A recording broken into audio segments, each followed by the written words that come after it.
नीराजनः महागणपति देवता सर्वे नमः शुद्धीकरणार्थं समर्पयामि महागणपते नमः।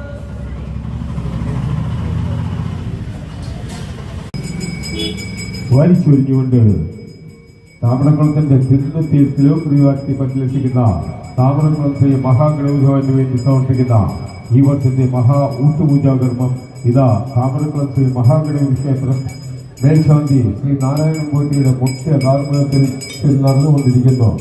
അതിവിശേഷപ്പെട്ട ഈ മഹാ ഊട്ടുപൂജാകർമ്മത്തിൽ പങ്കുകൊണ്ട് താമരക്കുളത്തെ മഹാഗണപതി ഭവനെ സായുജ്യം നേടുവാനായി എല്ലാ ഭക്തജനങ്ങളെയും ഞങ്ങൾ ക്ഷേത്രസഭയിലേക്ക് ഹാർദമായി സ്വാഗതം ചെയ്യുന്നു. കലുഷിതമായ കലികാല ദോഷങ്ങൾ തീർത്ത് നമ്മുടെ നാടിന്റെയും നാട്ടാരുടെയും ക്ഷേമത്തിനും ഐശ്വര്യത്തിനുമായി കൊല്ലം പട്ടണത്തിന്റെ ഹൃദയഭാഗത്ത് താമരക്കുളത്തിന്റെ തിരുനെത്തി തിലോപ്രിയാക്കി പരിലസിക്കുന്ന താമരക്കുളം ശ്രീ മഹാഗണപതി ഭവന്റെ ഈ വർഷത്തെ മണ്ഡലപൂജ മഹോത്സവത്തോടനുബന്ധിച്ച് സമൂഹ സാഹിത്യ നടത്തുന്നതിന് മുമ്പായി മഹാ ഊട്ടുപൂജ നടത്തി തൃപ്തിപ്പെടുത്തുന്നു. അതിനുശേഷം മഹാഗണപതി ഭവനിൽ അത്ഭുതമായി ഭക്തജനങ്ങൾക്കായി നാളെ സമൂഹ സദ്യ നടത്തുന്നു. അതിവിശേഷപ്പെട്ട തൃപ്തിപ്പെടുത്തുന്ന ഈ മഹാ ഊട്ടുപൂജയിൽ പങ്കുകൊണ്ട് താമരക്കുളം ശ്രീ മഹാഗണപതി ഭവനിൽ സായുജ്യം നേടുവാനായി എല്ലാ ഭക്തജനങ്ങളെയും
ലീല മഹം ശ്രീലക ചിത്ര ഗൗതമൻ മഹം ജിഷ്ടോ അശ്വതി